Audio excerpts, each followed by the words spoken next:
In today's episode, we discuss the coaster that introduced computer-guided thrills and half a century of themed coaster innovation. Welcome to Airtime Traveler.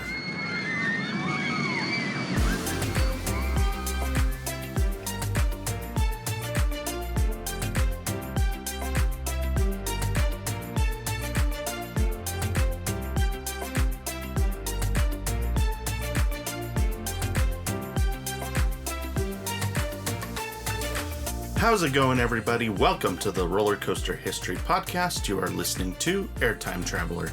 My name is Nathan Grace, and as always, I'm joined by my wife and lovely co-host. Hey, I'm Haley Grace. And thank you for tuning in to this episode of the podcast. If this is your first time tuning in, welcome. Thanks for tuning in. Here at Airtime Traveler, as you probably guessed by your intro, we do roller coaster history. But rather than doing the history of the roller coaster in general, we like to take one coaster and do a deep dive into the history of that roller coaster. So I am a coaster enthusiast and have been for a long time. And my wife, Haley, is a member of the GP. Or the general public. So I'm here to do the research and to tell the stories, and she's here to make me more interesting. And yeah, it's worked out so far. So you guys listen. It got you here, so that's not wrong. No, I just hope they continue to listen. Yes. No, don't push that pause button. No, don't click off it. Keep it. Don't be that cheesy person. Don't be that cheesy person. I hate it when podcasts do that, and you just did it, and now I'm like cringing. Don't do that. I am sorry, listeners. This is again why keep me interesting. This is our relationship, though, to a T. me doing corny and cheesy stuff, and her just going, rolling the eyes, shaking the head, the 9 yards. Good times. Well, I'm not gonna waste too much time here. I don't think there's any news or anything. Oh wait, I do have one thing. I don't know if you saw it, but it happened this morning. Kind of giving away when we're recording this by saying that. But Six Flags announced this morning that their CEO is stepping down. Yeah. So does that mean the Cedar Fair CEO is stepping up? Well, no, because the guy that took over was actually the Cedar Fair CEO. Oh. Is who took over when the merger happened. Got it. So yeah. What's that mean? Well, it obviously means a new CEO is coming in. So, but no.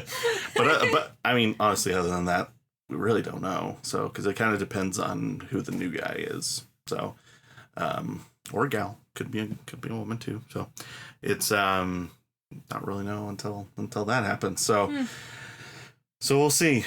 Yeah. So usually when a CEO is stepping down, I mean, sometimes that means they're retiring, but a lot of times that means the board of directors has asked them to step down so that they can find someone else.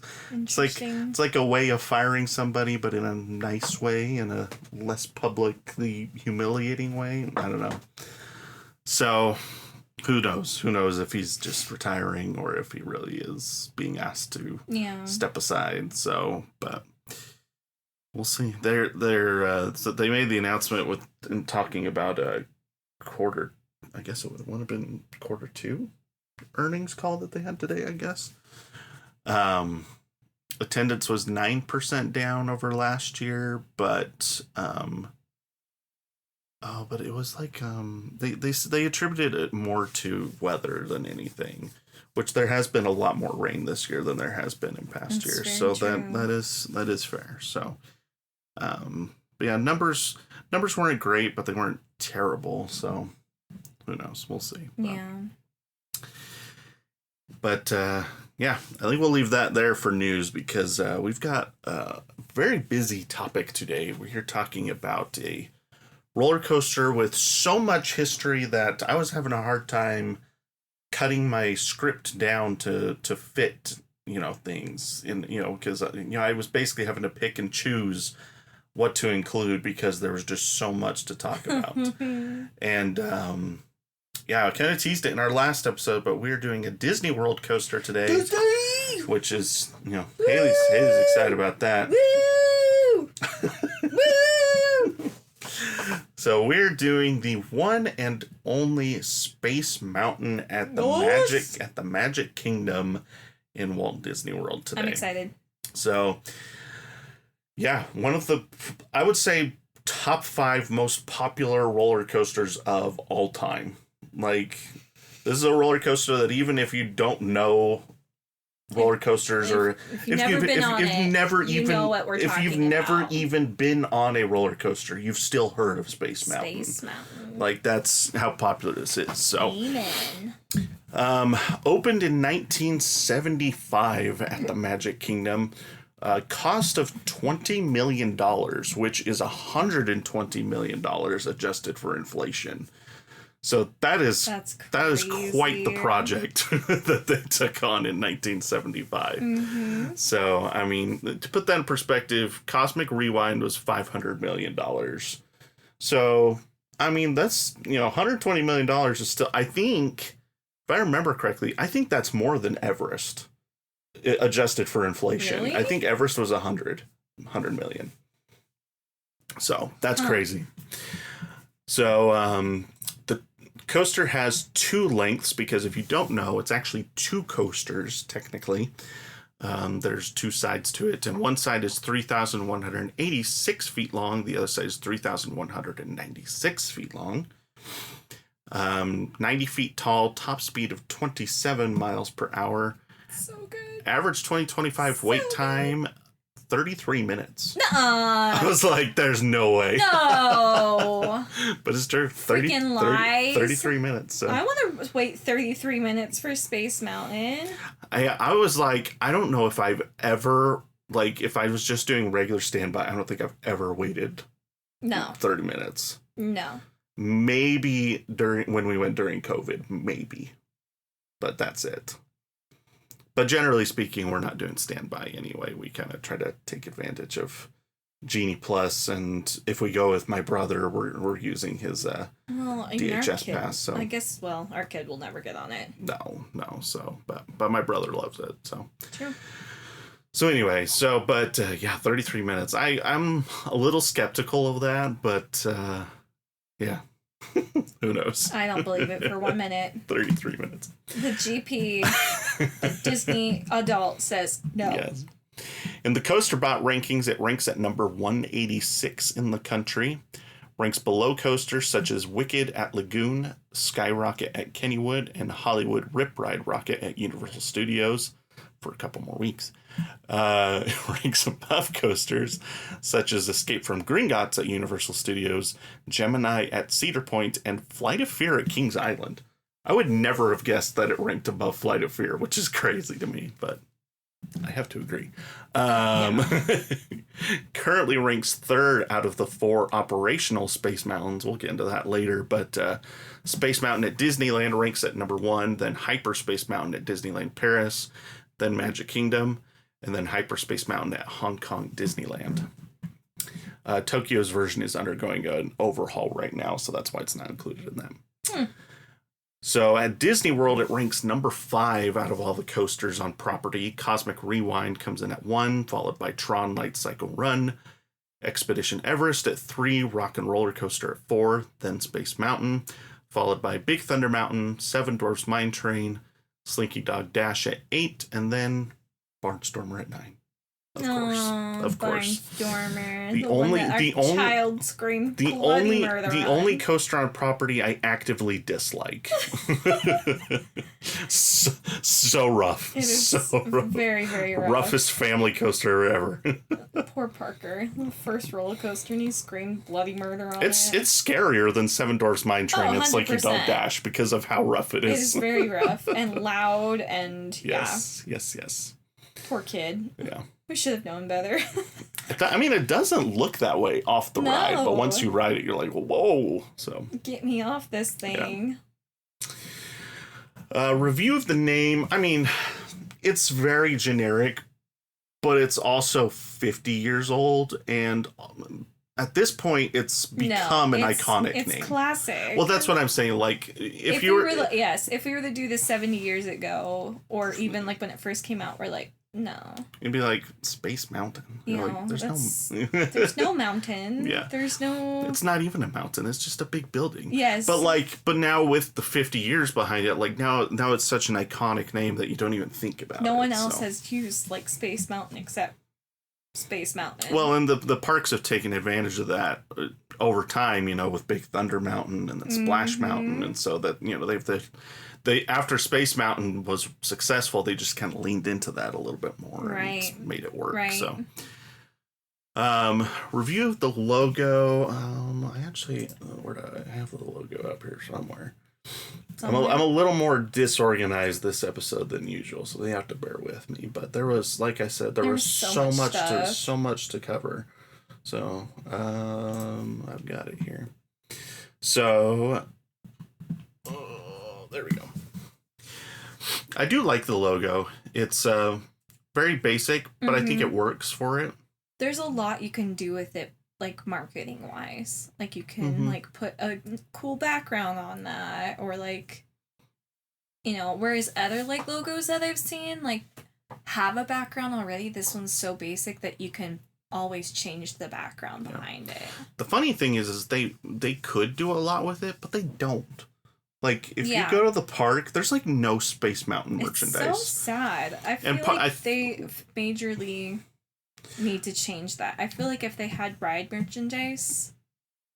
I don't know. I think people just are all over the character merchandise that when it comes to the actual rides, they don't care as much. See, I disagree. Well, see, I don't know. I feel like I'm in the minority. If you look at the Haunted Mansion stuff, though, like, they have a whole shop dedicated to Haunted Mansion. That's true. And it's like... Maybe because there's more story and characters behind Haunted Mansion. But I'm just saying, like, I feel like, as a Disney adult, and somebody who's a coaster like GP, whatever. I guess you're kind of in the middle of coaster enthusiast and GP. But I feel like they're lacking in that, and I feel like they could make some money off of it, truly. Yeah. So that the whole Space Mountain gift shop has kind of been transformed into a Tron gift shop for the moment, which I get it. That's your new headline attraction at the park. Around the ride, it's always about the movie, and it's not. Well, and there's a new Tron movie coming out, so they're going to be pushing that heavily. Absolutely. Yeah. So that's definitely the focus right now is Tron. So, which I get. I mean, you invest that kind of money in a new ride, you're going to push the marketing on that side more. So yeah.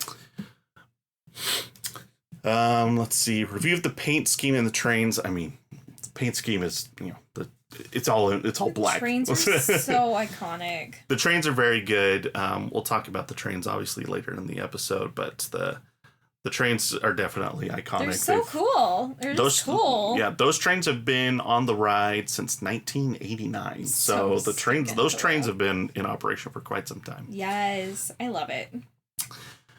Let's see. Oh, I don't have the park's description of the ride open. What am I doing? I'm so disorganized today. I think they even did an episode on Disney Plus of Space Mountain. Oh, I don't know. I think they did. Oh dear. Hopefully there's not stuff in there that I missed out on by not watching that. Ooh. I mean, I watched some other stuff, but I did not. I think I did. I think there is, because I think I watched it. Oh dear. Maybe I know more than you do. I mean, I got pretty in depth with some things, so I mean, as I showed you some of the things that I had been looking at earlier, but so I feel pretty confident that I got it. If not, you're not going to hear everything about Space Mountain in this episode. It's just impossible. There's 50 years of history, let alone being, anything Disney is. There's so much more documentation to all the development and everything behind it than, doing something at a smaller regional park. So where is it? It's the Space Mountain. Behind the attraction. 39 minutes. Space Mountain. So after you listen to this, go watch the Behind the Attraction episode of Space Mountain and see what I missed. I feel pretty good that we'll cover pretty much everything they'll talk about. I got pretty in depth. So all of them, though, I'm pretty sure. Well, no, I'm pretty sure that they talked about all of them because it talks about Disney parks. So Okay, We're so mostly focused on Disney World, Magic Kingdom, Space Mountain. yes, so that is a good point. When we did our Big Thunder Mountain episode, we did all of the Big Thunder Mountains, mostly because they're all very, very similar. Yes. When I was deciding what I wanted to do for this episode, I decided this version of Space Mountain needs its own episode because one, it's bigger than Big Thunder. There was more development behind it. It's been there longer. But also, it's completely different from all of the other Space Mountains that have opened since. Yes. So there's definitely some major differences between the different versions of Space Mountain. So we'll do another episode for Space Mountain at Disneyland someday. Haley hasn't even been on that one. So it's true, I've not been to Disneyland. Someday when we get Haley over to Disneyland, Gotta get to the West Coast. Yeah, we'll do some Disneyland episodes at some point too. And we'll do a separate episode for that version of Space Mountain because there's a whole other story and history because that one's completely different from this one. And anyway, it's true. So Big Thunder Mountain was less complicated because they're very similar, whereas these are very different. So anyway, so that's a good point that they were focusing on all of them. So there you go. Where we're just focusing on Magic Kingdom. We will touch on the other ones at the end of the episode, but yes. So. Okay, let's do it. So here's the park's description of the ride. Yeah. Blast off on a rip-roaring rocket into the furthest reaches of outer space on this roller coaster ride in the dark. Okay, well, I don't know. Disney's are always the shortest out of all of them. Which is so funny because with all those Imagineers, you would think that they would be like way more. I think Disney's just like, we'll let the rides speak for themselves. Come and ride true. it. Yeah. You know, kind of like, everyone knows what Space Mountain is, so they don't really have to give you a description. You're like, it's a roller coaster in the dark. Come right in. I don't know. Customer reviews. Now, obviously, I'm scared. I don't want anybody dissing my Space Mountain. There were over 4,500 customer reviews, so obviously I did not get through all of them. So I only looked at 5-star and 1-star because those. I want to give a couple positive ones to start, and then we'll do the 1-stars, which are the funny ones. But 4.6 out of 5 on Google reviews, so not too shabby. Okay. Here's 5 stars from Fredericksburg Gutter and Lawn. Okay. Use their business account. Okay. Get this. Well, all right, here we go. All right, dig this, man. Space Mountain, it's like out of sight. I mean, the whole vibe, it's so retro futuristic, like a time capsule from some groovy sci-fi flick. And the ride itself, forget about it. You blast off into the cosmos, man. Stars whizzing by, planets glowing, and this eerie music. It's like you're tripping through another dimension. Oh my God. You feel the G-forces, the whooshing wind, and you're just totally spaced out, man. The whole experience, it's a cosmic journey, a psychedelic adventure. You gotta check it out, man. It's totally groovy. Dude, you have missed your calling in life. Gutter and Lawn is not your calling. You need to become like a description writer. That review had 10 thumbs up on it. Freaking amazing. Just people are like, wow, that's a great review. That was a great review. Totally missed his calling in life. The funny part was just like, that's like, I could see some people doing a funny review, but then to do it from the business account, that's hilarious. But look, 460 reviews. It's amazing. So great. 4,500 photos. Oh my gosh, I didn't even notice that. Goodness. Wow. That's crazy. Well, it should be like all grass fit pictures of like in front of the ride. They're just reviewing lawns. Here's 5 stars. First time rider, June 2025. Yes, it is old. Yes, it is a little rough, but what a classic coaster. The bobsled seats make it unique compared to modern coasters. That's a good review. That's about how I feel about it. Yes, it's a little rough, but like it's a classic. You gotta get on it. And then one more here, 5 stars. This is a must ride if you like roller coasters in the dark. It's not a super crazy roller coaster. I would say anyone could ride this unless they do not like roller coasters. This is one of the oldest rides in the park and a true classic. I would definitely rate this as a must-see ride. Mm-hmm. Very, very, accurate reviews. I agree with both of those. I guess I agree with the first one too. I mean, how could you not? Okay, here's a 1-star review. This ride is horrible. It's pitch black and just slams you around. Skip this ride. It hurt my neck and made my 6-year-old cry. Skip this ride. Okay. Well, you skip it. The funny part is I think you feel that, like, you're not... I will go on it one time. That's what I was gonna say. Like, you're still... I don't feel like you love Space Mountain. I don't, you're like, but I like... anything that is my Disney is gonna, you know, no. Here's 1 star. Rode Did this you last... just laugh at me? I just laughed in general. Rode this last night, and oh my goodness, how is this ride still open and functioning? The track felt like a wooden coaster, super loud and rickety, to the point where I honestly felt unsafe. Guys. Once the ride starts, the screens are super dull, and you have a faded, cheap experience as you ride it through pretty much a dark warehouse. No. It was a horrible experience, but don't recommend it to anyone. Disney should be ashamed to have this ride the way it is still. You gotta calm yourself. We got a lot of reviews to get through. Then you need to stop. This is too hard. People are entitled to their opinion. This is too hard. I can't listen to them. My ears are bleeding. I'm just gonna have to edit you out. Just leave the reviews in, and I will leave. No, don't edit me out. I'm entitled to my opinion. Touche. Okay, this one's interesting. 1 star. I rode Space Mountain for the first time yesterday. I was expecting a 30-minute wait, but we walked right on. I was a little anxious, but I had rode. Again, how did walked you do right that? on. Walked on to Space Mountain. When does that ever happen? Rode a bunch of other rides throughout the week, so I knew I could do it. Rode on the very last car, and let me tell you, this ride needs to be shut down. Not only is this the roughest and most jerkiest roller coaster, I genuinely felt my wheels get airtime from the track as we were going over hills. Okay, first off, no you didn't, because that's not how roller coasters work. Yeah. That's called airtime. That's what they're designed to do. That's what roller coasters do. They make you float out of your seat. There's your roller coaster lesson for the day. It makes you float out of your seat. The wheels never leave the track. Never, never, never do the wheels leave the track. That's not how they work. If that happened, they would not be allowed to operate it by the state of Florida. Mm-hmm. I had my head ducked down the entire time. I felt like I was going to get hit by something because the clearance for everything was so short. Okay, I do understand why people are freaked out about that, because it does feel like that on Space Mountain. It feels like you're going to smack your head against a support. Yeah.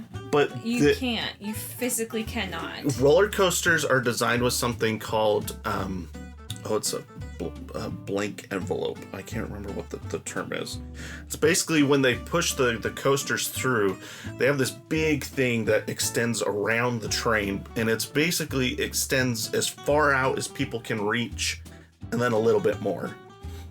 And so then they push this thing through the whole ride, and if it clips anything while they're doing that, then they know, okay, we need to, either move that support back, or we need to clear the dirt out there, or whatever.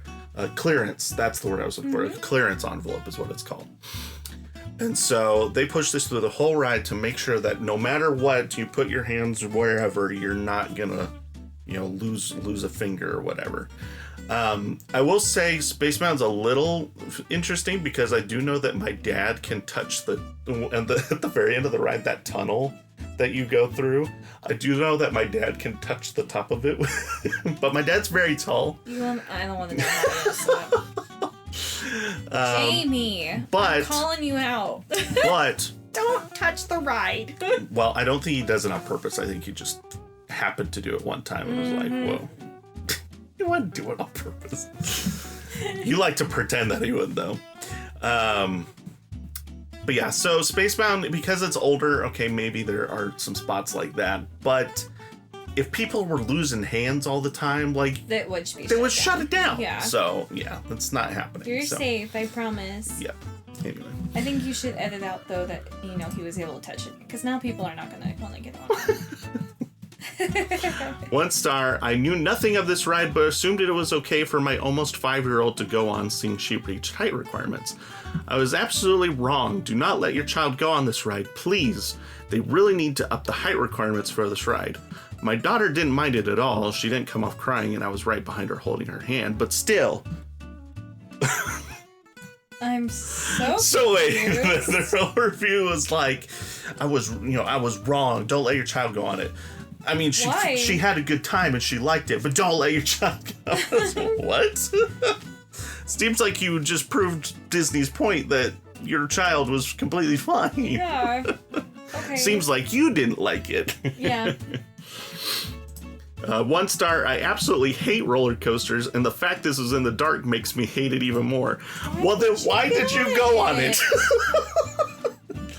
I think they answered the question for us here. If you like roller coasters, then Space Mountain is perfect for you. Tip, if the PSA says roller coaster type ride, then it is a roller coaster. Yes, that is what that means. So I think this individual saw roller coaster type ride and was like, oh, well, it's not a roller coaster. It's just like a roller coaster.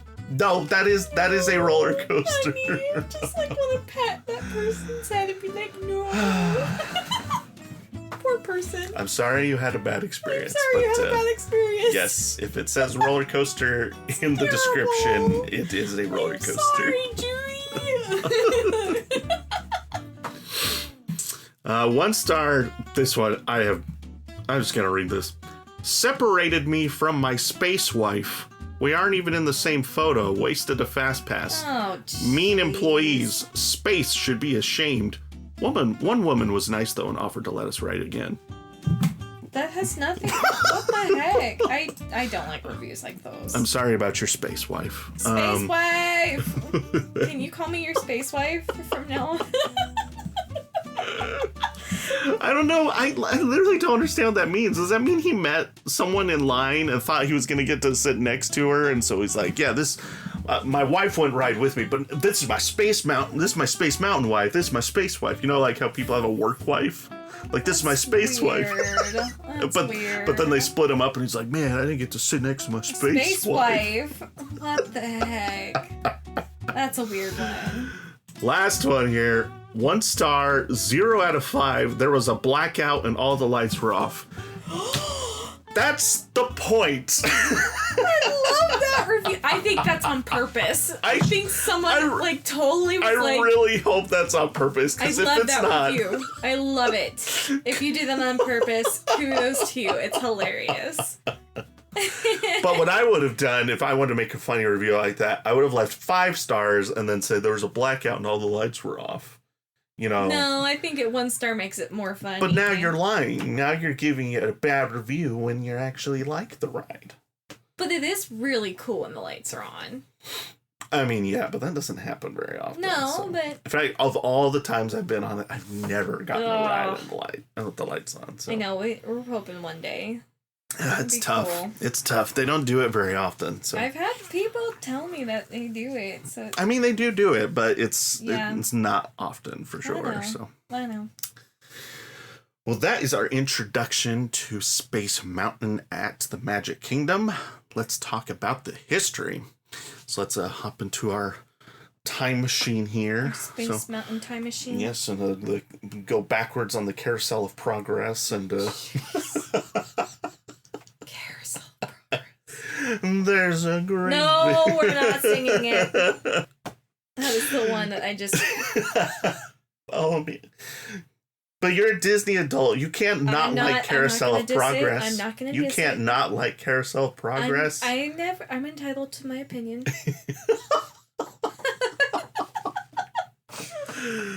Let's go back to 1959.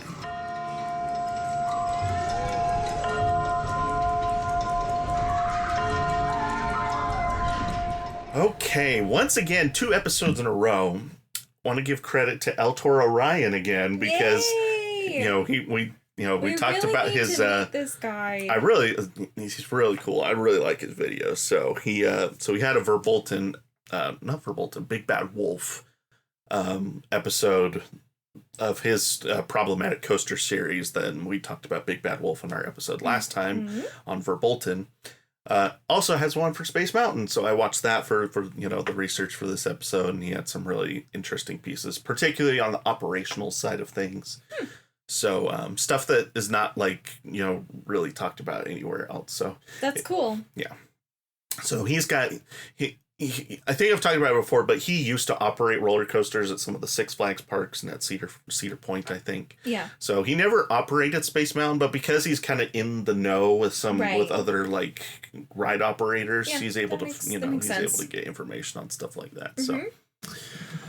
So, but we're starting, like I said, in 1959, and that's because we're actually starting across the country from where will be most of our episode.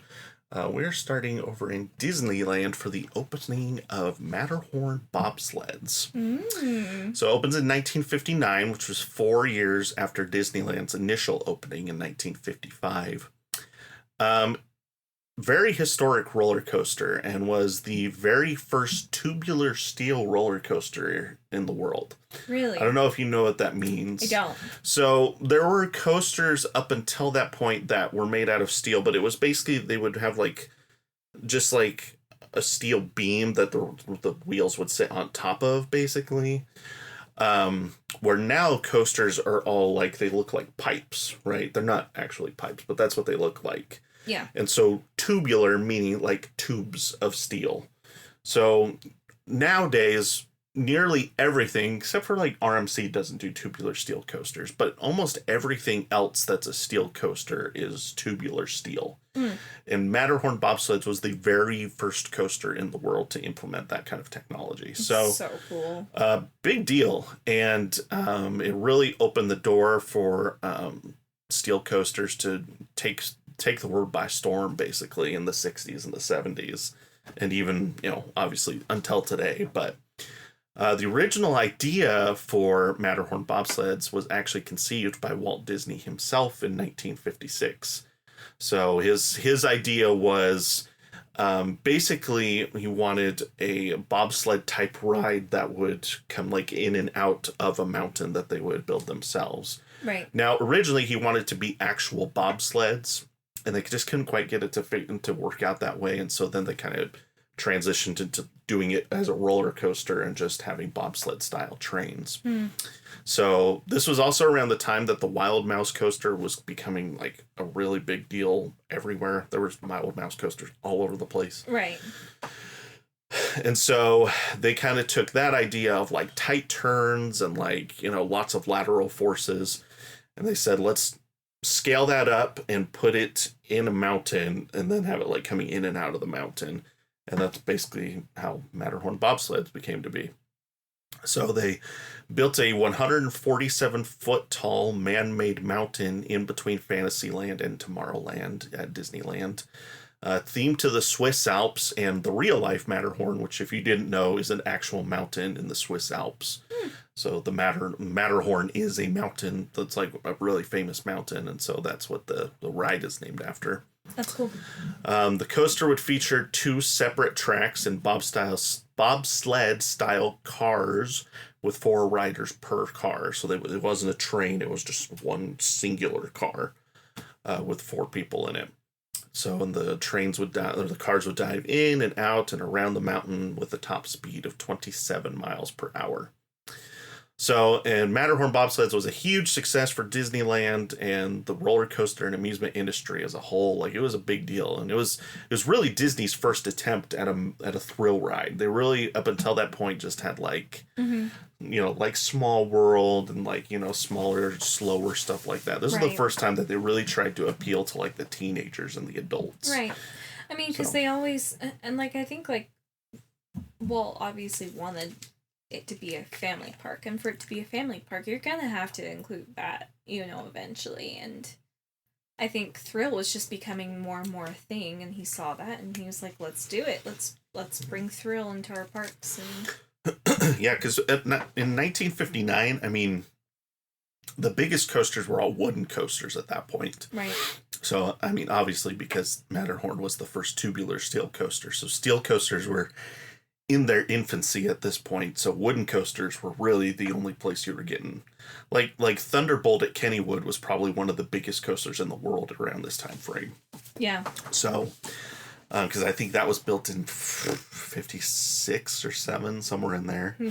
So, yeah, so that kind of gives you an idea of the kind of the coasters we're working with at this time frame. So, To this day, it is the only Disney coaster, Matterhorn is, the only Disney coaster to be awarded the ACE Landmark Coaster Award, which is a testament to really how historically significant Matterhorn was to the roller coaster industry. So that's really cool. So with all these other coasters that Disney has built over time, Matterhorn is the one that really was Disney's first coaster, and obviously, historical significance for the roller coaster industry as a whole. Mm-hmm.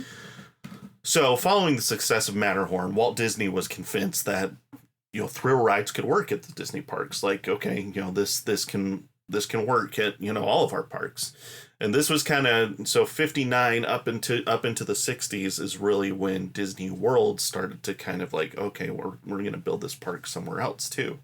So because Disneyland just like blew up. Right. I think the video I watched, it had 5 million visitors in its first year. Yeah. That's crazy. That's crazy. There are so many parks that after being open for 60 years can't hit that kind of number. But to first year, 5 million is wild.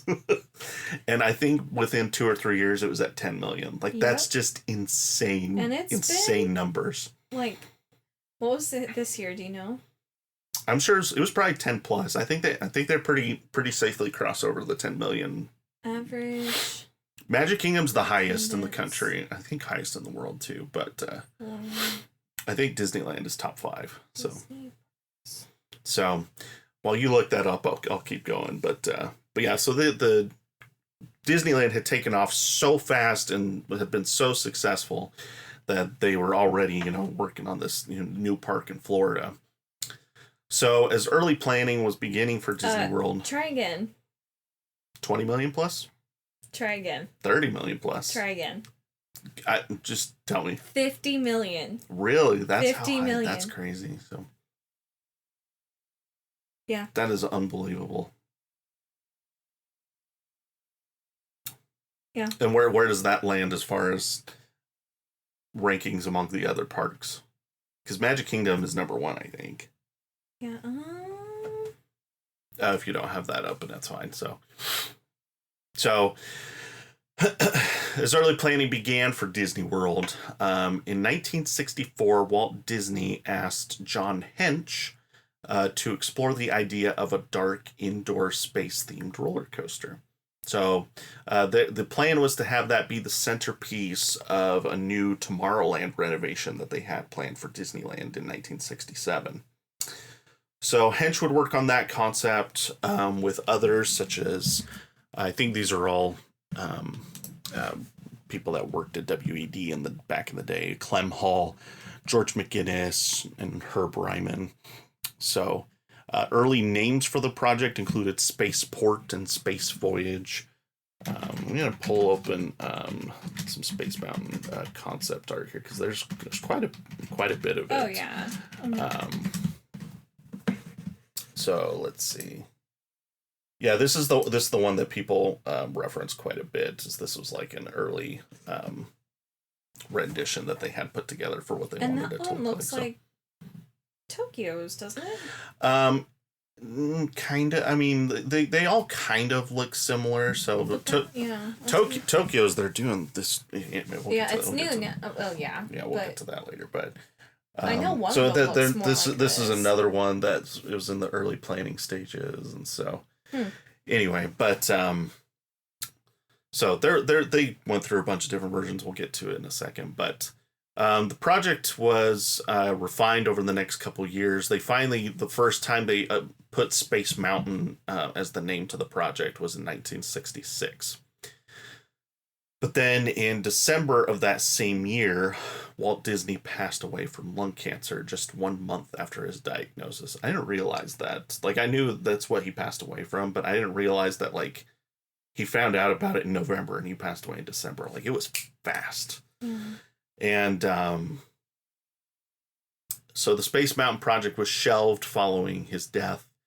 And some questioned whether Disney World would even come to fruition at that point. But if you're an amusement park historian, as you know, Roy Disney, his brother, would continue on with his brother's dream, and construction began for Disney World the following year in 1967. So sometime between 67 and 1969, Space Mountain would get picked up again by WD Enterprises.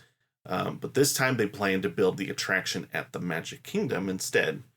Now, from here on out, I know that for Disney people, like, I'm going to refer to WD Enterprises and Imagineers. Like, I'm just going to call them Imagineers. I know that that's... Yes. At some point that changed, but I'm just for simplicity's sake, I'm just going to call it Imagineers from here on out, because it's just too complicated for me. Okay. So common belief is that Imagineers were having a hard time finding room for Space Mountain at Disneyland. But there was obviously plenty of room for it at the Magic Kingdom. They also had 2 different versions of the ride. One thing you'll notice from this concept art and some of the others that you'll look at is this concept art has the ride partially outside of the show building. And so early versions of the ride actually had 4 separate tracks. Oh, that is crazy. Can you imagine that? Having 4 roller coasters sitting next to each other in that close of proximity? I don't think I could, actually. That is so wild. So yeah, it was 4. The original was 4 coasters, but because they had it coming outside of the building and then like back inside, kind of like Matterhorn does, it was able to be on a smaller plot of land. But ultimately, they decided that they wanted to have everything inside, because I mean that makes sense if you're trying to go for like a space theme, like, you know, being in the dark blackness of space. Like, yes, you need it to be completely enclosed to kind of create that illusion, right? Right. So ultimately, they cut it down to 2 tracks instead, and then completely enclosed it. But by doing so, that meant that the show building was way bigger than they originally anticipated, and too big for Disneyland's Tomorrowland, because if you don't know, Disneyland is completely landlocked. Yeah.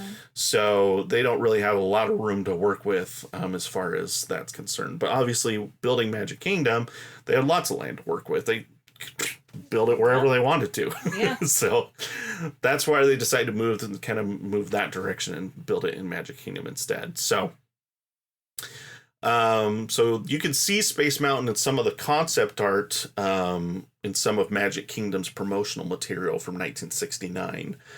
But the coaster was not there when Magic Kingdom opened in 1971. So why not? Well, to put it simply, the project was too ambitious. They basically had determined that the computer technology that they had was not advanced enough to handle the project that they wanted to build. Which is pretty funny. Fair. They basically were like, we can't build this until the technology for computer software catches up to where we need it to be. It didn't take long. By 1971, 1972, they were kind of already like putting the pieces in place to start building this attraction. But that's why it wasn't ready when Magic Kingdom opened in 71. Around the same time in the early 70s, Walt Disney Productions CEO Card Walker, Walker? I don't know why to pronounce it that way. Card Walker convinced RCA, which I think was the Radio Corporation of America. I don't know. They did like all types of electronics. Like, I think our VHS growing up was an RCA VHS, if I remember correctly. Yeah, like stuff like that. So he convinced RCA to sponsor the new attraction. Now, RCA was already contracted by Disney to provide communications hardware for the Disney World Resort. And in their contract, it stated that if Disney presented a, quote, attraction of interest, RCA would provide $10 million toward it, which would be $60 million in today's money. That's Can you imagine a third party not donating, but giving $60 million to a roller coaster nowadays? That just seems unheard of. Like, you know, if Disney was to do some deal with I don't know, I'm trying to think of like with Apple or something, and Apple is like, yeah, we'll give you $60 million. Like that just seems How like much do they so get much from money. whenever they partner with things for Test Track? That's a great question, because I do. Sponsorships are not really a thing as much as they used to be for the Disney parks. That is the one ride that I can easily think of that still has a sponsorship, is Test Track. I have no idea what kind of money that sponsorship looks like, so I don't know. Do you know who their sponsorship is this year? With Test Track, it's always been through GM. It's always been through General Motors. So, but yeah, in fact, because I think the last version of Test Track, I think all the cars had a Chevy logo on the front, if I remember correctly. So I don't know if that detail is out there anywhere, but yeah. Still, that's crazy. That's a ton of money. So. In the past, GM paid Disney $100 million for a 10-year sponsorship. For 10-year sponsorship, that's crazy. So okay, so like that's $10 million a year. So, but that's pretty. So we talked $60 million for Space Mountain. So that's in the ballpark for sure. Yeah. So that's wild. Yep. So the show building for the coaster ended up being so big that instead of making Space Mountain the centerpiece of Tomorrowland as originally planned, Imagineers elected to build the coaster outside the park's perimeter, directly east of Cinderella's castle. I think I have it up on So their original plan was to build it here where Astro Orbiter is nowadays. Or they even talked about further south, kind of where Carousel of Progress is. Mm-hmm. But eventually, you can see how big this thing is compared. Yeah. That's Cinderella's castle right there. It's huge. That's crazy. Yeah, and it's funny. Like, everybody's like, "Oh, Cinderella's castle's huge." It's not. It's just tall, but Space Mountain is big. Yes. Yeah. Cinderella Castle is about, I think, 6 feet taller than Space Mountain. So they're pretty, as far as height, they're pretty close in size. But Space Mountain is I'm curious about much something. wider. I'm gonna play with it really fast. What are you looking at? I'm not looking at it. Shh. Our listeners can't see what you're doing on the map I'm here. just curious because, I love the layout of Disney because I feel like Space Mountain.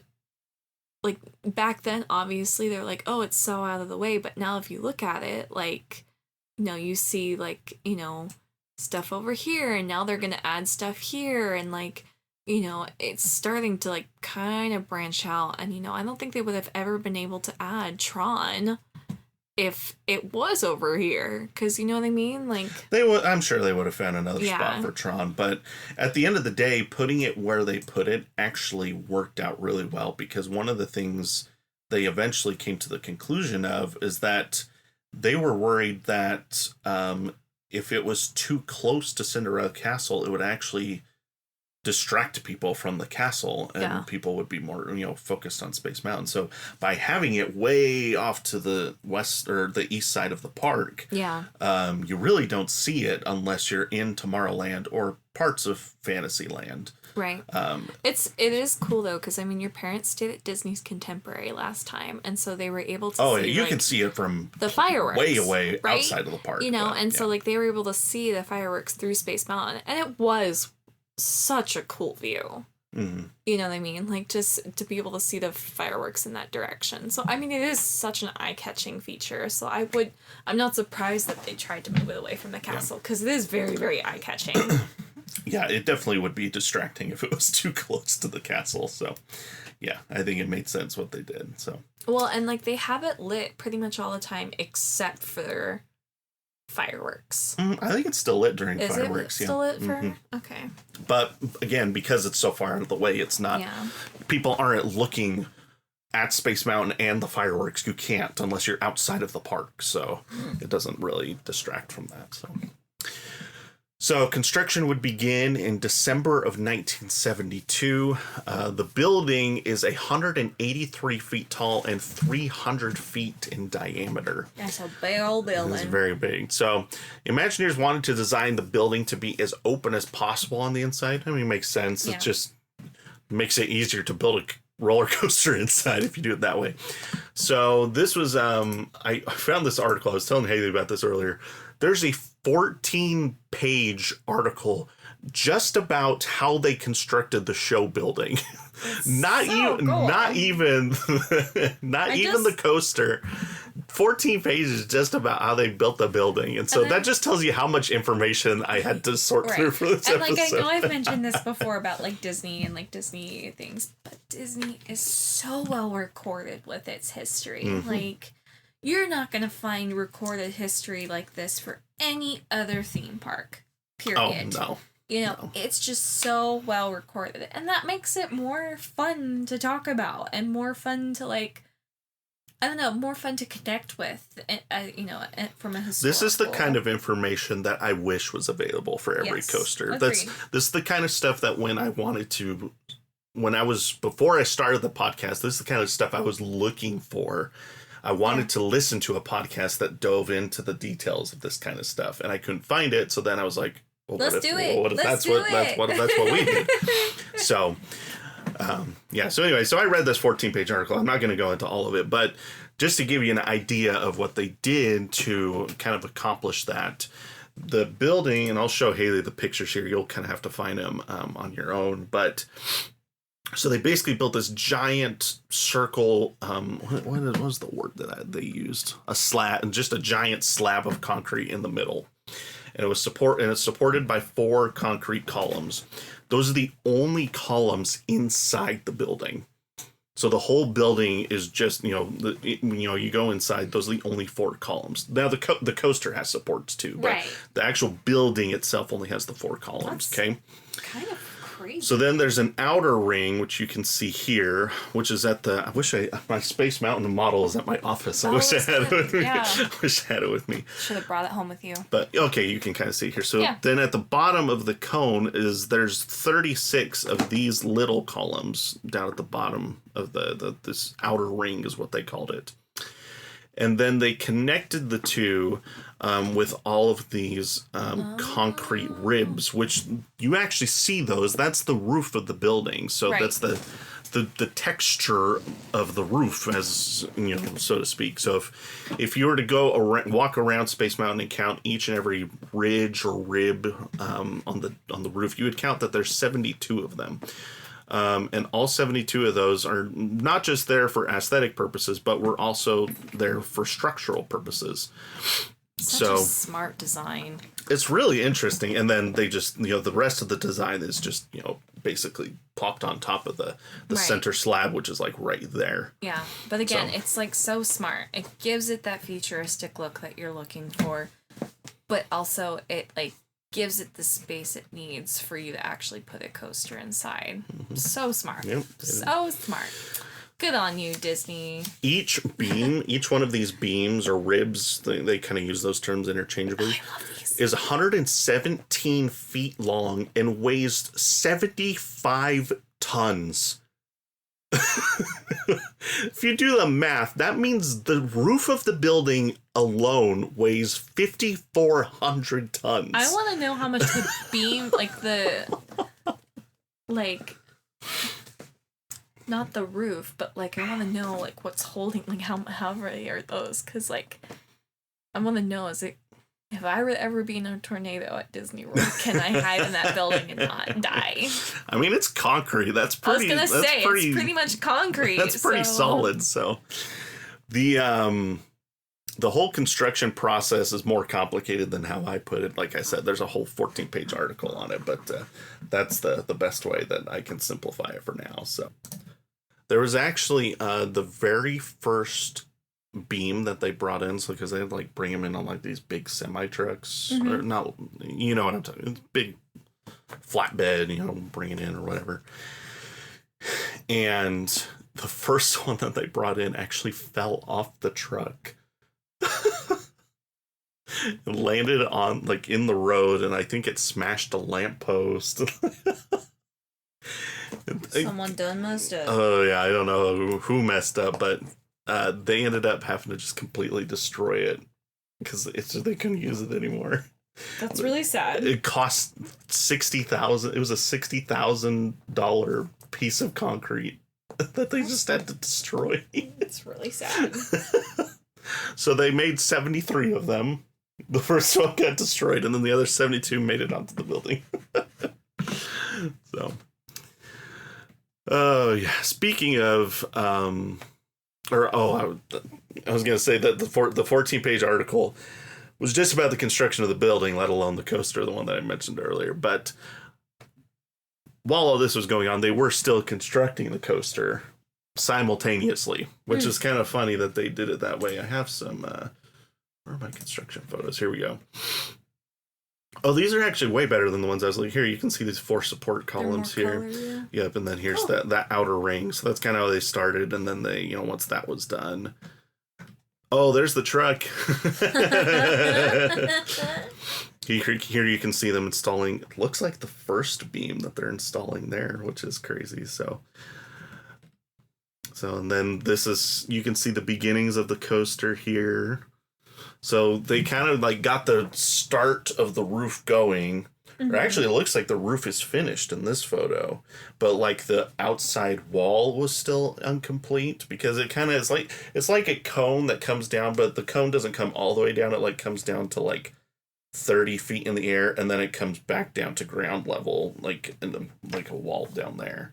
Right. So I think that part they left open, so they at least got some daylight in there. But yeah, then you can see they kind of start working on the coaster from there.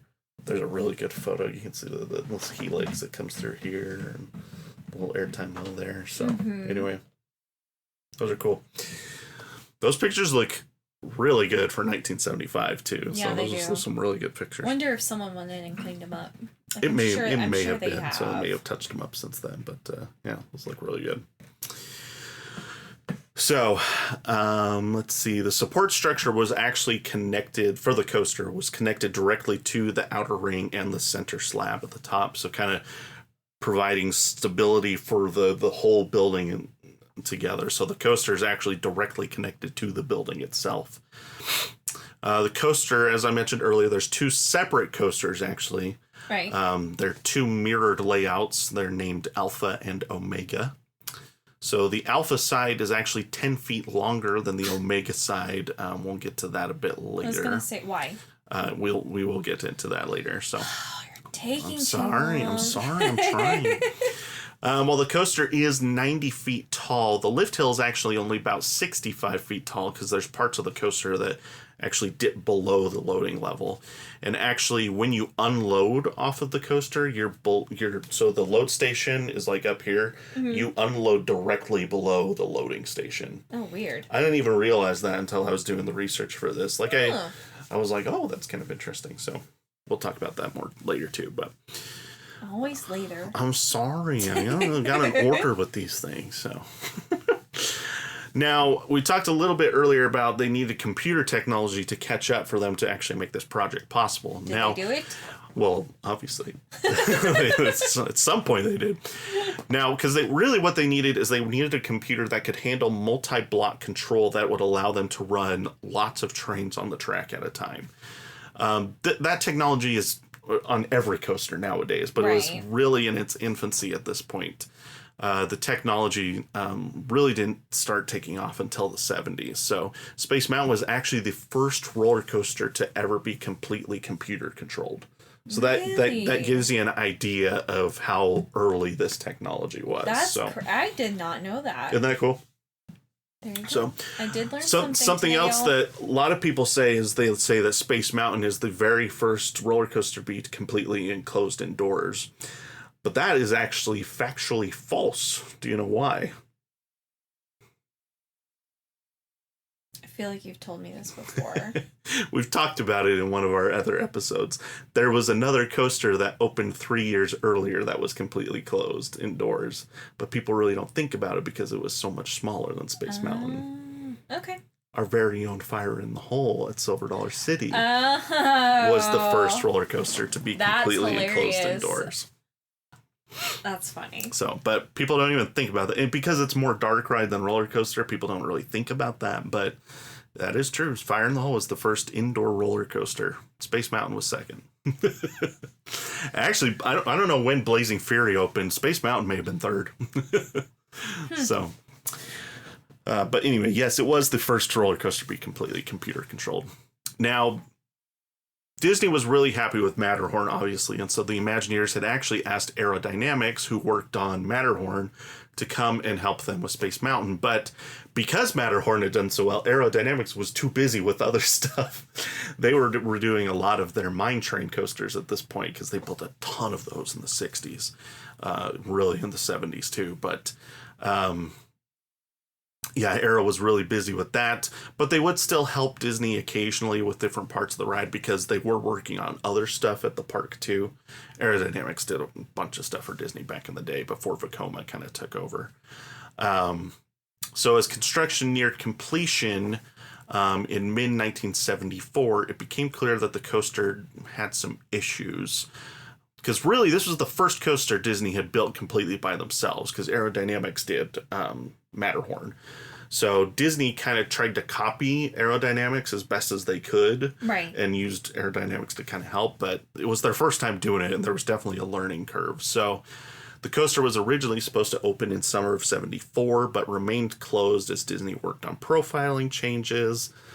RCA was getting impatient with the ride's opening, and they kind of pressured Disney to finish it as quickly as they could. Right. So it did. The coaster had a soft opening in late 1974, but there were riders that complained of it being uncomfortable, and there were a few injuries reported. So that's not good. So they ended up closing it for a few more weeks to finish the profiling work before they officially opened. And that would be on January 15th, 1975. And Space Mountain continues to operate to this day. Yay! The ride experience is as follows. After a turn out of the loading dock, riders take a small drop into the strobe tunnel with pulsating blue lights and sound effects. After a small turnaround, the trains engage the lift hill. After cresting the top, trains work their way through various hairpin turns, small drops, and helixes as they descend down to ground level. Notable moments include an airtime hill flyby next to the lift hill and a drawn-out helix towards the end of the ride. The largest drop on the ride is only 26 feet tall with a top speed of 27 miles per hour, but both feel much more intense due to the dark environment. Speakers throughout the ride play various sound effects and music, which can be different depending on which side you're riding on. Right. The ride ends with another special effects tunnel called Re-Entry, this one with red flashing lights. The train exits this tunnel and hits the final brakes before winding out of the main ride area and into the unloading dock. The original trains are not the ones that you see on the ride today. I kind of touched on that earlier, but so today's trains sit 6 riders each, 1 to each seat. In 2 cars. The originals would actually sit 8 riders. I think I have a picture right here. No, those are the new ones. Do you know why they did that? Those are the new ones. I think it was just for comfort's sake. Let's see if I can find the original trains. Because, so the original trains... I think that's them there. Yeah. So the original trains would actually be, you remember when we rode Reptilian? Mm-hmm. And it was basically one seat would have 2 people. 2 people, yeah. So I would sit and then you would sit in front of me and we'd have a lap bar that would hold both of us in place. Right. That's how the original Space Mountain trains were. Got it. Okay. So it was 8 people, but it was 2, 2, 2, 2. So there's only 4 seats, but then 4 seats, 4 seat belts. 2 and 8 riders essentially. So I think they made the change just because it was more comfortable, even though it decreased the capacity slightly. So now this is getting into kind of what El Toro Ryan's video is about. So if you want to learn more about the operations of Space Mountain, I encourage you to go check out his video. This will just be touching on some of it. But it is one of the most complicated roller coasters in the world, just because of the way it operates, with how many trains it operates, and it's capable of operating each side. So I'm just talking one side can operate 13 trains at a time. Insane. That's crazy. 12 is more commonly used, probably just because it's less pressure to pump the trains out as fast as possible. Right. There's a little breathing room there. But it is capable of 13 at a time. That's wild. So 5 of them can be in the what's called the gravity portion of the ride, which is basically from the end of the lift hill to the final brakes, right? The actual ride portion. Ride. Yes. Yeah. 5 trains can be on that section of the ride at a time, which is nuts. Yeah. Actually, the gravity portion may actually include the lift hill. It might be from when you drop into the there's that tiny little drop that drops you into the first tunnel. Right. That actually might be included. So it might be 5 trains from that point until the final brakes. That actually probably would make more sense. But you can have 2 trains on the lift hill at a time, 5 trains in the loading station, 4 trains in the unloading station. Like, it's nuts. Yeah. There are 28 block zones on the ride.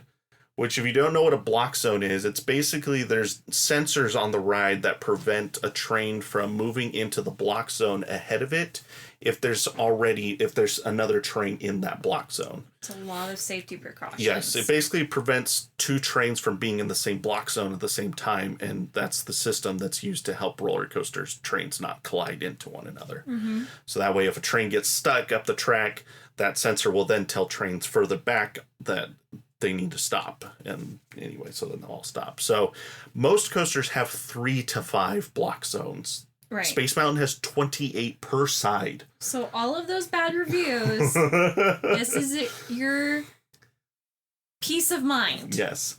I will say there were so many people complaining. Like, I didn't even put these in. There were so many people that complained about the Fast Pass system at Space Mountain. Jeez. Like, I mean, that's not the ride's fault. I know. And like we have that with every single park that we go to, is like all our reviews talk about that. Yeah. It's like, nope.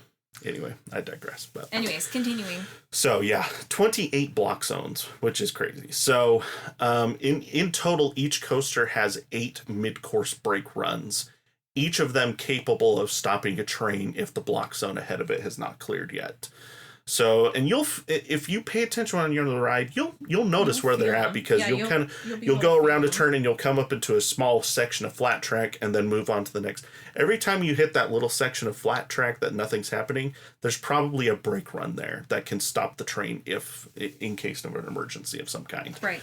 So they're everywhere. Like I said, 8 of them per side. So it's crazy. Now, let's see what else is here. Oh, each coaster also has another lift hill that you will probably never see. They're called the lower lifts, and it's actually after the unloading station. So after you've gotten off the ride, the coaster makes a U-turn and hits another lift hill that brings it up into the loading station. Because remember, I said earlier, the loading station is above the unload station. Yeah. So it needs a lift hill to bring it back up to the load station so that people can get on the ride. I've seen like cast members do like that lift hill. It's possible. I'm sure cast members probably do that. Huh. So, but yeah, and then that's also that back in that direction is also where the transfer track is, where they can take trains off and on and all that. So, let's see, what else do I have here? For the most part, each coaster stays on its own side of the building. There's only one part, and it's at the very beginning of the ride after the first helix. The train will go through a drop and a helix and then a bank turn up a small hill. And that one part is on the other side of the building from where you started, and then it makes its way back. And then the rest of the ride, you just kind of work your way down. So if you look at the layout of just one of the coasters, it's like all on one side of the building and then this one little loop that it makes over on this side. So if you look at them side by side, it's just a big knot Spaghetti of track. roll, But right. if you just look at one, it's like one knot of track and then this little thing that goes off on its own. It's kind of weird. And this brings me to the question you had earlier. Okay. That is why the alpha side is slightly longer. So, and it's let me find the layout because it's kind of hard to explain. And so if you want to pull up, you can probably type in Space Mountain layout. Yeah, here's a good one. Park Lore has one. Perfect. We've talked about Park Lore before. They do excellent not animations. What's the word? Visuals. Illustrations. They do excellent illustrations of park layouts of rides. So you can see here, so this is the lift hill here. So you can see there's a light blue track, and then we got this like dark purplish track. Okay. Mm-hmm. So the lift hills, they actually aren't parallel. They kind of come at each other like this and then come up and over. And you'll see the blue track, I think, is alpha in this instance. The blue track is slightly longer just right here. And that's because after they come through this helix here, and the purple track comes through this helix here, they're coming towards each other. And if they lined up, they would hit each other. They would collide into each other. So the blue track has to be slightly longer so that when they get through that turn, they're offset enough that they just pass by each other instead. Got it. So that's why one track is 10 feet longer than the other. Everything else on both sides is identical, well, mirrored, other than that one little part there. And I mean, you don't even notice it because that 10 feet is just 10 feet on the brake run. That's right there. So it's just straight track. You don't even notice it. So let's see. So that's pretty much everything operationally. There's obviously, if you watch El Toro Ryan's video, there's a bunch. I mean, just look how complicated that looks just looking at the layout there. Complicated. So, I don't think, even if like you talked about it, I think I would space out. Space out. Hey. I made it funny without even trying. The other thing that's I didn't actually mention earlier, I don't know why, but is in this illustration by Park Lore. You can see that, so this gray line right here that you see, that's actually the railroad. The railroad passes in between the entrance of the ride and the actual show building. Is it the railroad or the It's the railroad. It's the Disney Walt Disney World Railroad, Magic Kingdom Railroad. I don't remember what they call it. Yeah. Yeah, it's the actual railroad that passes through there. And so if you're imagining you're walking into the Space Mountain queue, you'll remember you go down a ramp, get to a bottom, and then you kind of go back up. Yeah. That's because you're going under the railroad. So they built a tunnel under the railroad for you to, walk through that queue down and under the railroad. So, okay. Yeah. And then, I mean, I'm going to include the music at the end of the episode, but I'm going to put the music that's playing during the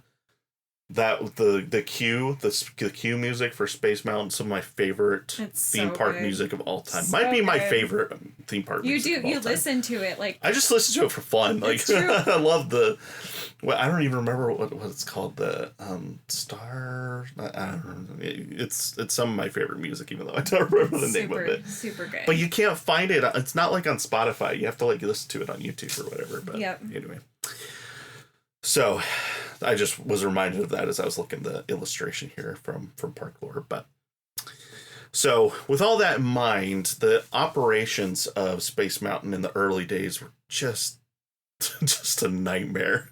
I'm sure. Well, and part of the problem was, this is the first coaster operated by a computer. So this is very, very early on. It's very experimental. And, the coaster, the software was designed by Aerodynamics, and the software was designed to shut the coaster down if a train stacked. Now, what that means is if a train comes to the final brakes and, really could happen anywhere, but this is where it happened most commonly. If a train came to the final brakes and the unloading station was completely full, then it would stop in the final brakes, and that's what's called stacking. Basically, the train stacks when the block zone ahead of it is not empty. So then that means the train behind that stacks, and it's just kind of this cascading effect of, usually it only, one or two train stacks on any regular roller coaster. But Space Mountain here, we're talking like if one train stacks and the ride shuts down, then there's like 4 or 5 trains behind that stack and then stack and then stack, and then it was a mess. So if the ride shut down because of that, and all these different trains would stop at their respective block zones like they're supposed to, right, to keep people safe. Right. But that would mean that could leave dozens of riders just stranded all over the ride. And so And because this is in the 70s, they didn't have drive tires on this, and so the trains would have to be manually pushed back. So they would be like what are Disney World employees called? Cast members. Thank you. Sorry, I don't know why I blanked on that. So the cast members would actually be getting out into the ride with the lights on, and they would start at the bottom, and they'd have to like actually push the trains after the ride had been reset. They'd like push them back out onto the track. What the heck? It's crazy. And then once everything, I want to see a video of this happening. If you go and watch El Toro Ryan's video, do they have a video of them doing it? He doesn't have a video of the Magic Kingdom one, but he has a video of the Disneyland one. They have to do the same I think both of them have fixed at this point. We'll talk about it in a second, but there's video in his video of them doing it on the Disneyland version of the ride, and it's really funny because there's still people in it, and the cast member just like push them on their way. That's crazy. It's pretty wild. So, yeah, that's so much work. And then finally, once they got all the trains, through, then they could reset the ride and be on their way. Yeah, man. Apparently, it was pretty common for that to happen daily. I'm sure. In the early days of the attraction. I'm sure. And it was that way for a long time. That's so funny. So finally, it operated like that until 2009. Do you ever wish that you could actually go back in time just to experience that? Just maybe a little bit. It would be kind of fun to get stuck on Space Mountain because that means they turn the lights on, right? Yeah. So yeah, I do kind of wish I'd get that experience at some point. But 2009 they finally updated the software. And then they also installed drive tires on all of the brake runs. So now what happens is if things stack up, it can still stack up. But if that happens now, once things clear out in front of the train, then the computer will use the drive tires to push the train back out. And it'll just automatically do it on its own instead of having to have cast members come out and push the trains back. They must have had some oh muscles. Oh my gosh, yeah. Could you imagine every day? Did it again. that's a lot. Well, you have to climb stairs all the way up there. They were that's so much work. So that's crazy. They were, totally. What's the word I'm looking for? Muscular. Get muscular, getting ripped. Ripped. So, yeah, thank is that you. What you're looking for? Yes, that's what I was looking for. So yeah, that's pretty crazy. So, let's see. The coaster. I don't know if this has always been the case, but I know it is now. The coaster has automatic dispatches. So usually a coaster is dispatched by, and it still is at Space Mountain, it's just slightly different. It's dispatched by the ride operators, right? Mm-hmm. Well, the way Space Mountain works is there's a holding brake right after the load station when you make that little U-turn. There's a little window that you can see people in the queue on the right side or the left side, depending on which side of the track or which, if you're on Alpha or Omega. And then it holds you there for a little bit, and then it'll drop you into the first little drop into the strobe tunnel.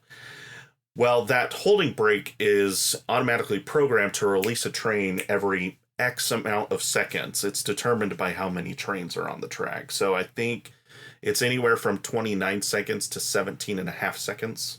Somewhere in there that it's, just pumping out trains depending on how many trains they have on the track. So that way there's just this constant flow of trains. Right. So now the ride operator. Very good too about having the. What's the word I'm looking for? Mobility. Handicap? Thank you. My gosh, I cannot think of I couldn't think of cast members. You can handicap. So. My goodness, we are failing tonight epically. No, I was just saying even with, them trying to pump out as many trains, they are fast when it comes to people with handicaps. They've just got it down, you know what I mean? And even if there's a slight delay, they work with it, right? So right.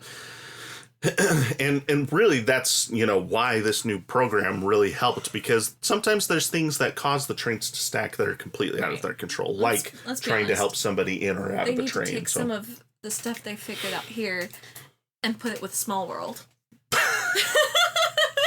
And Small World They stack those boats every time I ride it. Every time. I swear they need to remove like 6 boats from that ride because really every time you're just like, oh, and then like the boat behind you hits you. Oh, We're like getting like stuck in the middle of the ride for 45 minutes. It's like, you're please like, turn off the music. You're I'm like begging you. You're like, I'm okay listening to this music for about 20 minutes, but then that's it. Like after that, I'm ready to be done. Yep. You can ride. It really does. Once, it really does twice. every time. And every time you get stuck. I don't know what it is about the boat rides, but Splash Mountain used to do that all the time too. I don't know if because I haven't been on Tiana's yet, but Splash Mountain used to stack the boats like crazy too. Definitely not as bad as Small World. Small World's really bad. Well, because it's so slow, you're like, why can't we just figure this out? I know it's a popular ride, but having too many boats doesn't make it go, like, doesn't get more, it gets, I mean, in theory, it gets more people on the ride, but it doesn't increase your throughput, so. No. It's hilarious. That's pretty funny.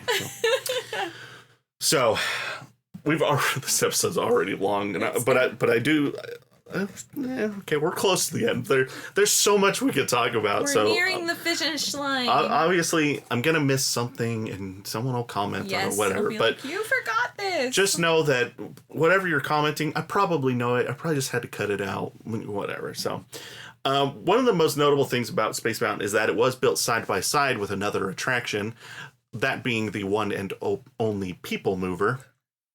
So designed as an urban mass transit system of the future, with vehicles taking passengers on a grand circle tour of Tomorrowland. Mm-hmm. Now, originally opened as the Wedway People Mover 6 months after Space Mountain opened on July 1st, 1975. So the two kind of were constructed side by side with each other, even though they didn't open at the same time.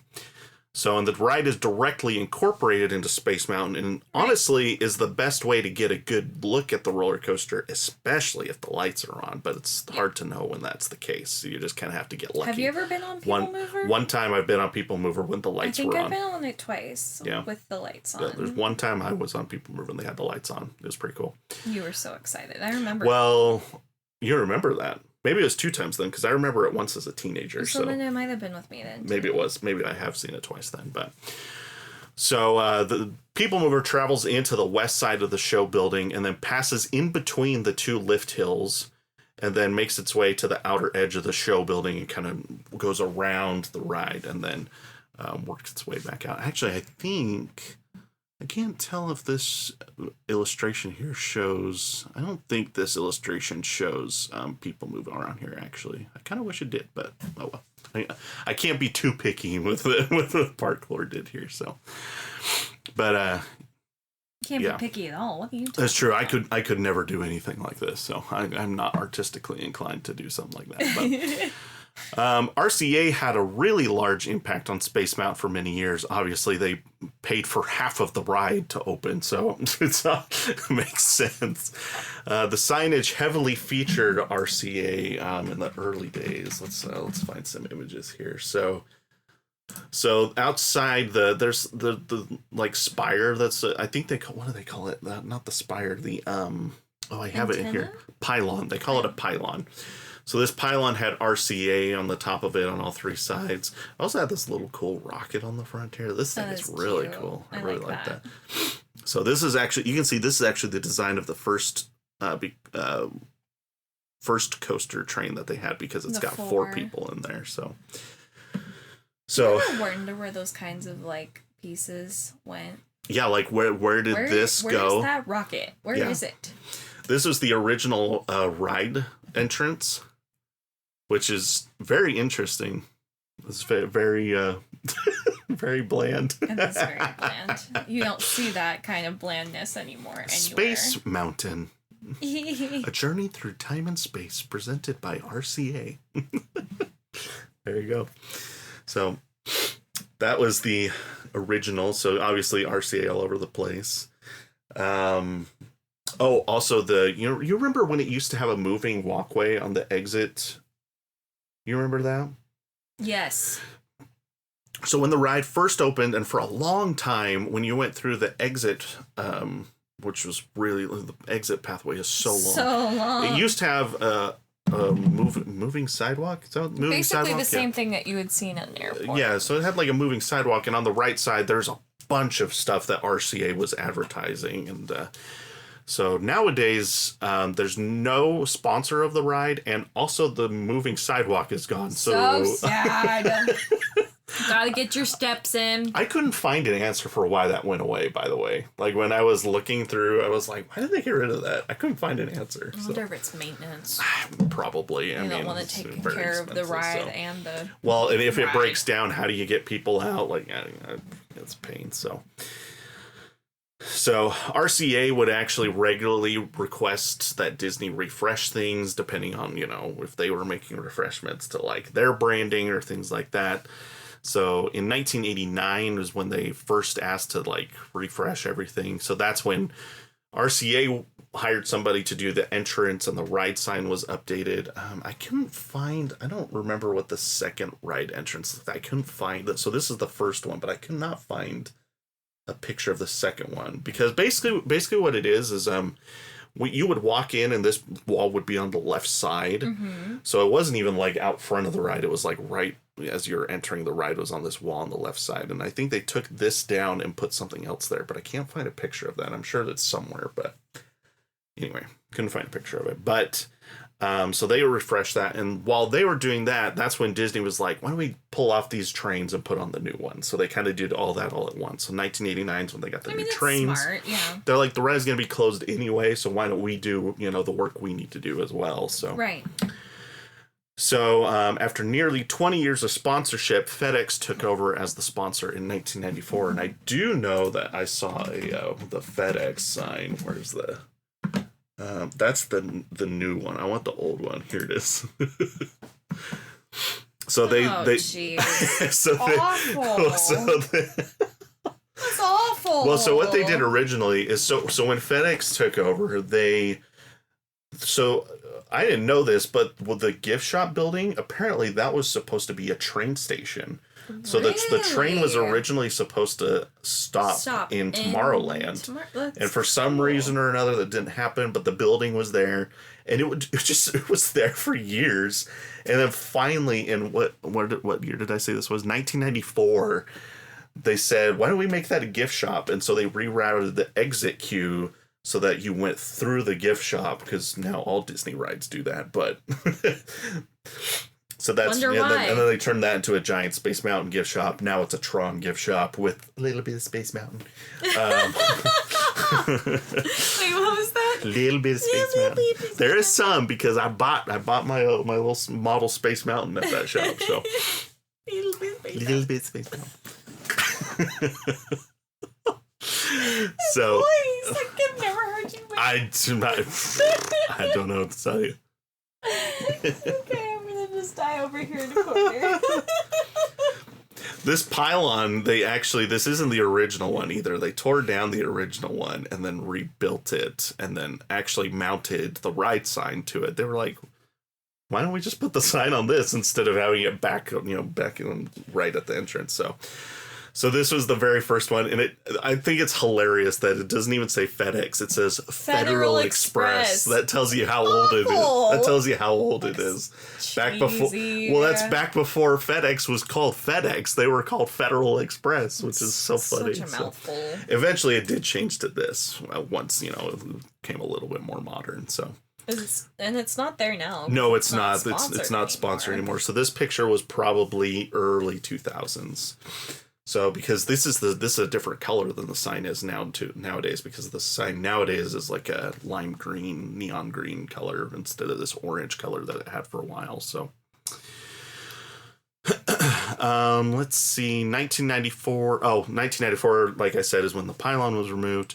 1998, the new trains that they brought in had like these wraparound lap bars that kind of went like this and like over your thighs. Mm-hmm. And they removed those and brought in those the what they have now, which is those T-bars that like come between your legs and then come across. So I like those.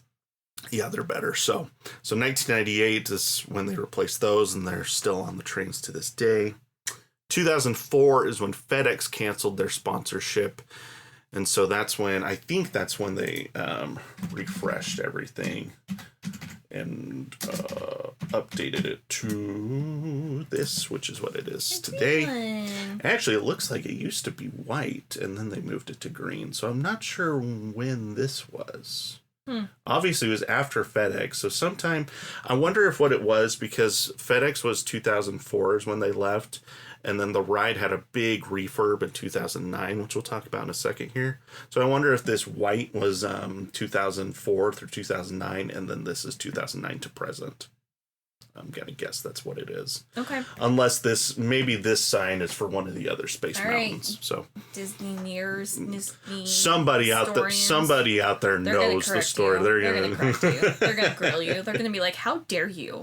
Well, the thing is like, if you're a Disney historian, you know all of this. But like, if you're trying to capture everything from the whole amusement industry, there's just too much to know everything. It's true. But still, someone that's you're a Disney adult that's a Disney historian, they're going to grill you. So 2009, like I mentioned, the ride underwent one of its most significant refurbishments since it opened. We talked about it earlier. 2009 is when they upgraded the computer, as we mentioned earlier. They also completely updated the sound effects. I think they're like the same sound effects, but they just kind of like cleaned them up and remastered them. Because I rode the ride pre-2009 and post-2009, and I feel like it was the same. I don't remember it being that different. So then again, pre-2009, I would have been 13. So, I mean, I can't rely on my memory too much, but anyway. They also changed the loading station, and I don't remember this very much. I saw it earlier. I'm going to find it here. But when was the first time you went to Disney? Do you remember how old you were? It was probably the trip with my family. I don't know. That's fine. My awkward tween years, maybe? So I'm not getting a good picture of it.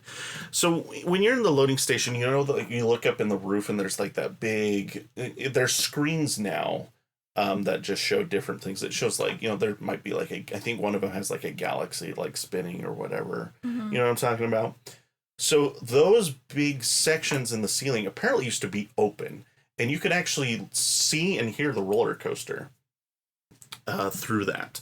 Okay. There wasn't a roof there. It was a window, and you could see the coaster from there. Not so much when it was dark, but if they turned the lights on, like it was right there. So I don't really remember that.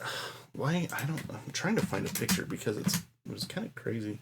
Actually, it might be. I think it was on the wiki page. Hold on. Oh yeah. Here. So this is now a screen that's right here. But when they turned the lights on, that's what you could see. Like the coaster was right there. That's wild. So yeah, they changed that though. That's when they put those screens in, and they mostly did that to help the actual ride be darker because you didn't get any light coming from the loading station. So, and then they also I think they added like games in the queue that don't work anymore, so they just kind of sit there. You know, when you're walking in the queue, there's like those little buttons on the left side. There's like a square, a diamond, and a triangle, and there's like those screens all along the side. Maybe I know that they had games at Soarin', but I don't remember the Space Mountain ones. They're not operational anymore, as far as I'm concerned. I haven't seen them working in a long time. They're pretty dumb, so... Well, and, like, you keep moving, so, like, if you're playing your game and then the lines start moving, you're like, oh, like... Boy! Well, because at Space Mountain, because the way it works, like, you're just constantly moving because they're pumping trains out like crazy, so... Anyway, it's kind of funny. So... Space Mountain has had a few overlays that it uses on occasion. Apparently, I've never experienced this, but apparently during Halloween, sometimes they have Ghost Galaxy, so there's like a haunted theme that they do for Space Mountain. I did not know that. I've never heard of that before, so yeah. I don't know how often they do that or if they don't do it anymore, but I had never heard of that until I was doing this episode. I did know they do a Hyperspace Mountain occasionally for Star Wars events. I did know about that. They do a Star Wars overlay occasionally. And then I heard, this is really random. Apparently, there's a few times they did Rockin' Space Mountain for graduation night. It played like rock music and stuff while you're going through it. All right. I'm like, okay, like you got your rock and roller coaster Space Mountain hybrid going on here. Like, definitely interesting. Strange. Okay, this is kind of a weird thing. I've heard rumors from multiple sources, and I don't know if it's true or not, but I have heard this from multiple sources that you can rent out Space Mountain. And what I've heard is that you can pay $10,000 to rent it out for an hour. I have no idea if that's true or not. Totally not. I've heard it. I've heard it from multiple sources. How would they even be able to do that? It would have to be like after the park closes or before it opens. Is the only way they can do it. They have like weddings, but like. And maybe that might be connected to it, so that's where the rumors are coming from. Because I've also heard that you can rent out an entire land for a few hours, but that's for like $250,000 or something stupid like that. People do that to like take pictures in that place, like for weddings and stuff. Yeah. You know. So I don't know how exactly that works, if that's possible. That's what people do if they want to get married in front of the castle. That's like part of their package. Right.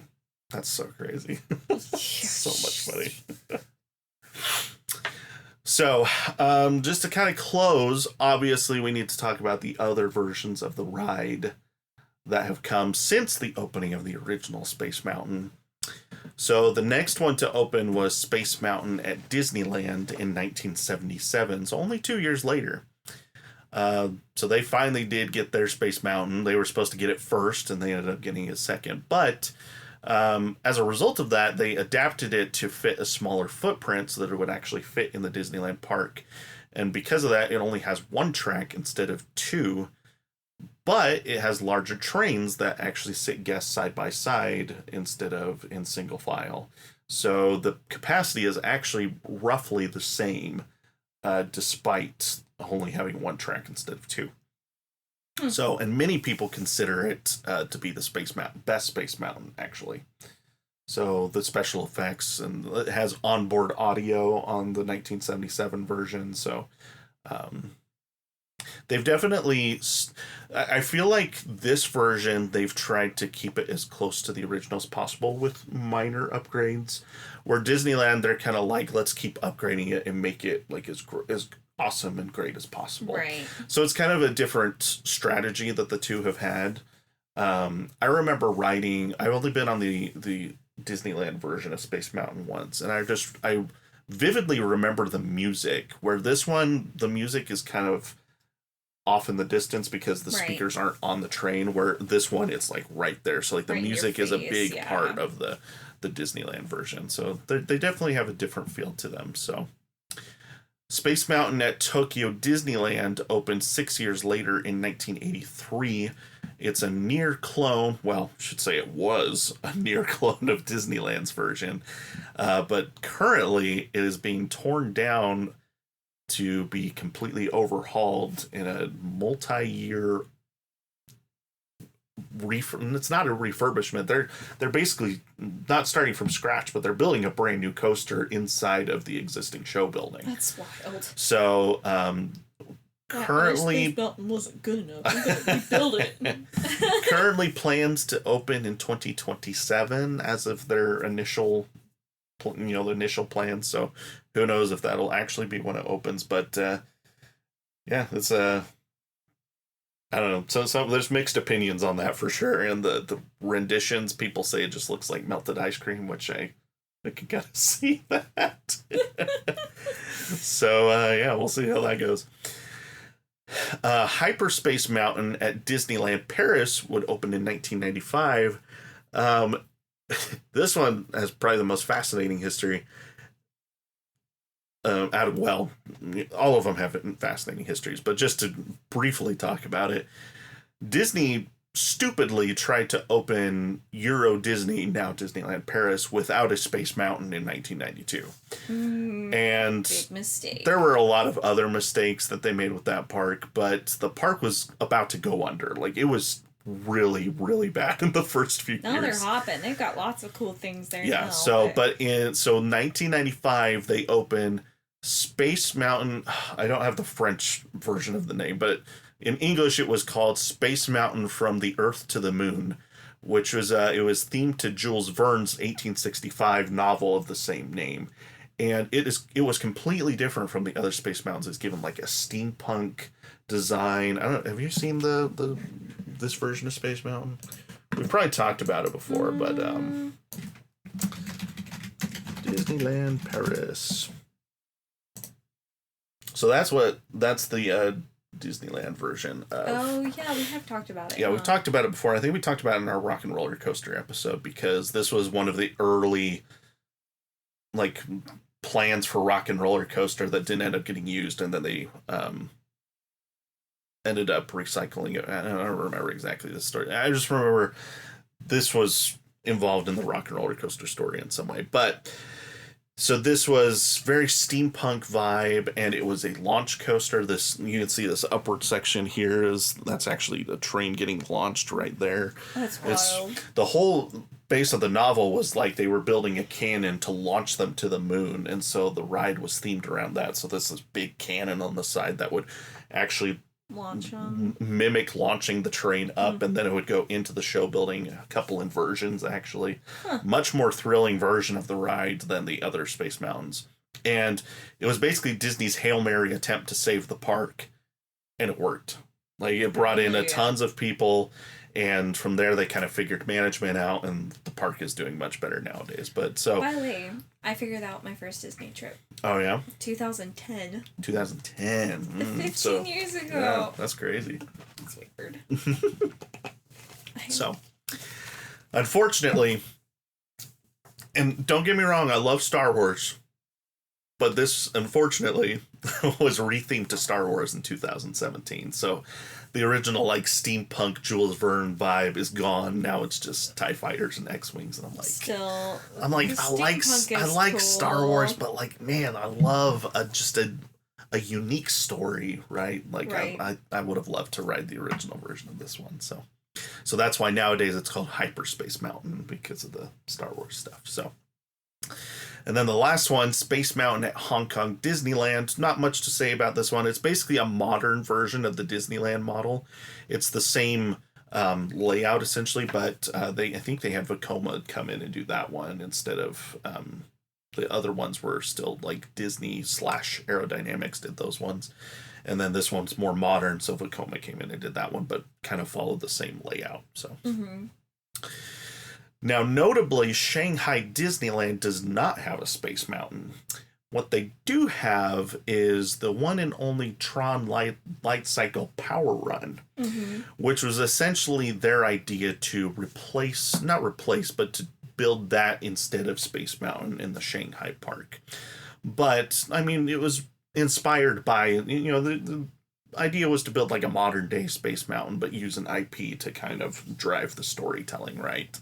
Right. But you're still putting it in Tomorrowland, you're putting it in its big show building, in the dark, but you're using, a different ride system, different things. So, that concept would eventually make its way to the Magic Kingdom when Tron Light Cycle Run opened in 2023, right next to the original Space Mountain.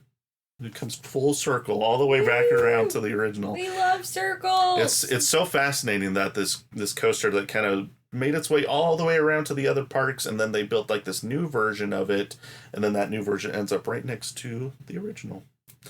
And so you can literally sit there and you can see like 50 years of Disney roller coaster innovation sitting right next to each other, and it's really cool. Yeah. So,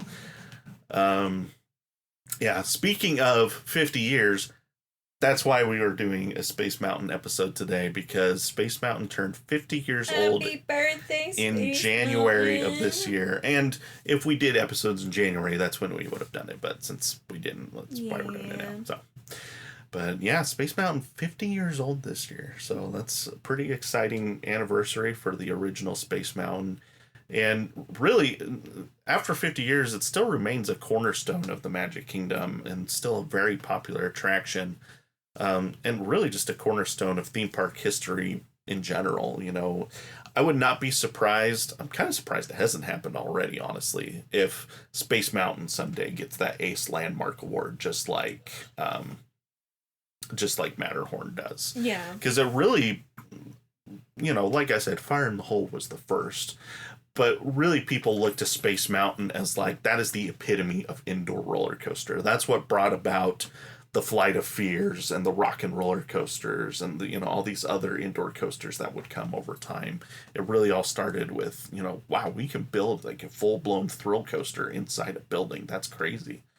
And so, and obviously Disney has continued to improve on that concept with Light Cycle Run and Cosmic Rewind and all these others. But it was a big deal. And also a huge part of my childhood, you know, going to Disney all those years. Space Mountain's always been one of my favorites. And I still, to this day, will defend it as, you know, people say, oh, it's rough and, you know, it gives me a headache. And I'm like, don't touch it. It's perfect the way it is. So I love Space Mountain. Don't touch my bed. I rank it much higher in my coaster rankings than most people would. Not above Tron, not above Cosmic Rewind, but it is. I think I have it above Rock and Roller Coaster nowadays, actually. Really? So, well, because Rock and Roller Coaster used closed. to be, well, yeah, but also Rock and Roller Coaster has gotten pretty rough in recent years too. True. And that has the over shoulder restraint, so now you're starting to bang your head around, but right. You don't have that on Space Mountain. So I may have to change it though now that Muppets are coming to Rock and Roller Coaster. That might be my new number one. So